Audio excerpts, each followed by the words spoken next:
So you're joining us from South Australia. Certainly am. So tell me, you're a personality coach. Right. Now the key question I have for you is personality nature or nurture?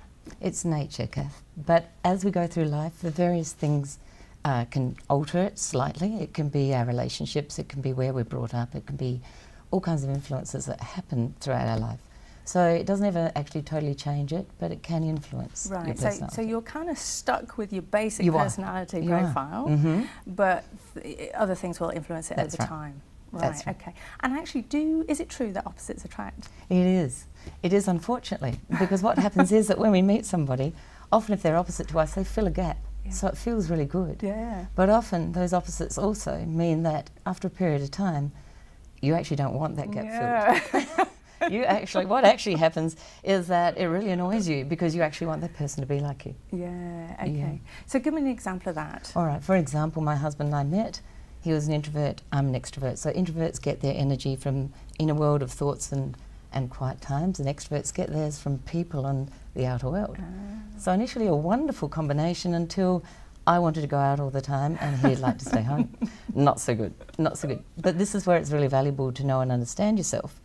Once you do, I change my pattern. I go out with my girlfriends, my husband gets his time alone.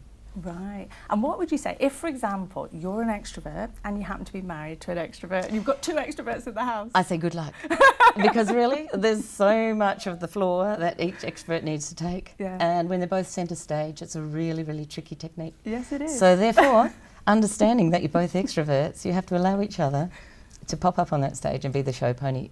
The show pony, love it. Well, we'll talk about that one afterwards. And so the other question I have is, what role does personality play in success? Is it certain personality types that are more likely to be successful? Right. Well, in personality types, there are people who love detail and they like the here and now and they use their senses. And there are people who are big picture people who see a really big picture. They love theories and ideas. Now, the big picture people are often the people that we see to think are entrepreneurial and make success and build success. However, the small detailed people can be as successful as the bigger picture people, but they tend to like repetition. They tend to enjoy a pattern of behaviour. Right. Now, both of those people need the other person. Yeah. They're actually a great marriage if they can make it, because the big picture people need the smaller picture people to give them the detail to make their big picture success. Yeah. So a big picture person would be, who do we know? Oh, who's big Richard picture? Branson's Right. just the inevitable big picture person that everybody knows and understands, who has all these wonderful, wonderful ideas, crazy sometimes. Yeah. But to make those ideas work, he needs people who have detail. Right, okay. And so now you actually, with your husband, have developed an entire string of swim schools across South Australia. Yes. So are you big picture person or are you detail person? No, we actually tend to be a detail person. So what we actually have is a system and a structure. And so we go on building on the system and the structure that we currently have. So therefore there's no reason that a detailed person cannot be a successful person in business. Right, so big picture people have lots of different ideas, and then the detail people have one idea and replicate it. They can do so, yes. Interesting. So if you knew which one you were, you'd know which way to run your business. You would, and then you'd know who to seek if you need to take your business further or to develop it further. Fantastic. And what kinds of problems do you experience in personalities clashing, say in communications at work, that kind of thing? Well, it depends on how you make decisions in your life. Now, some people make their decisions using their thinking and some make their decisions using their feelings. Now, we can all think and feel, so don't get me wrong on that. Yeah. However, for example, my husband and I went to visit a manager of ours who was in hospital, haemophiliac, lost half his body's blood in the ICU. Gosh. So we walk in and the first thing my husband says is, "When will you be back at work?" And I say, "How are you going?" So just two examples of different brains. So he's thinking, I need to know so I can get someone in to replace you. Right. I'm thinking, how are you? I'm worried about you. Right. However, it doesn't mean he's not worried. Yeah. But his first and foremost thought is a thinking thought. How interesting. You see that sometimes in emails. You in, do. In the style of emails that people absolutely. send. My husband's emails to his staff are, "Jack, do this by tomorrow, Paul." And when we had a staff discussion about this, the feeling people on the staff, the people who use values and people for their feelings, said, "Couldn't you just put in dear or how was your day or thank you so much?" And He does, but that's usually with a knife in his back from me and making sure that that takes place. My emails are always, hi, how you Yes, going? yes, Chat, chat, chat, yeah. chat, chat. But for a thinker, your emails are a little bit over the top. Oh, are they? They are, they are. And to tell the truth, they get those and they go, oh, really? Who's got the time to read That's all right, that? Yeah. absolutely. Just straight to the point. So very different fields of thought. How interesting, because if I get a one-word email, I'm like, Yeah, absolutely. And that's where you recognise. So my husband recognises the feeling.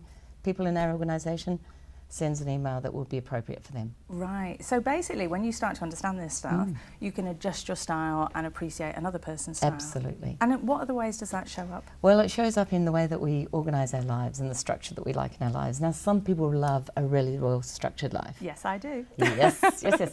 And those people love lists. They have lists in their heads. They have lists on their desk. They write a list every day and they love that list and they follow it through. I have a girlfriend who writes a list and adds to it just so she can tick off the extra things Come on. No, that she's done in a day. I don't do that. Okay, well, Come on. and they are out there. Now, the other side of the coin is someone like myself, and we're flexible. So we like to gather lots and lots of information. Yeah. And it doesn't necessarily mean that we're not going to make a decision, but if it doesn't need to be made that day, then it can wait until tomorrow.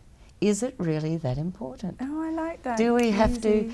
to make that decision today? Now, the other people who are the structured decision makers don't see it as such.